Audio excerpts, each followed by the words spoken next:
had a fender bender this morning, but people in the backseat got hurt because they weren't wearing seatbelts. Will that come back on me? I haven't called insurance yet and not sure how to handle it. Now, I know there's certain laws when it comes to wearing your seatbelt in the backseat. Isn't it if you're 18 and older, that's your choice? Correct. So yeah, I guess it would depend on who's in the backseat. Well, right. It depends on a lot of things, Kelly, and it depends. Who was at fault? Number one, you talked about somebody in the backseat of your car was hurt because of an accident.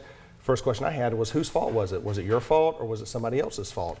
Because if it is your fault, then you could have a responsibility as long as the passengers aren't like a family member, because typically insurance policies will not allow claims between family members, but if you had a friend or a neighbor, somebody in the back seat, and they got hurt, then yeah, if you're at fault, they could absolutely bring a claim against you. Now, the failure to wear a seatbelt could factor in on an issue of comparative fault. But as Kelly said, there are laws in Florida about seatbelts. Basically, if you're over the age of 18, you have to wear a seatbelt in the front seat, but if you're in the back seat, you do not have to wear a seatbelt unless you're under the age of 18.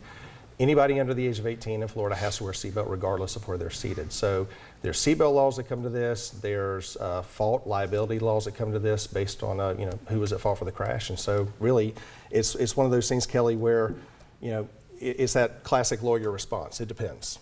Well, my recommendation is just always wear your seatbelt. Yeah, they can save your life. It is proven, but I don't think they should be responsible. I guess like you said, it does depend. But that's a choice you're making there. Right. We don't know who was at fault for the overall accident in the first place, and so that would factor into just that calculus of comparing who's responsible and who would bear ultimate liability for it.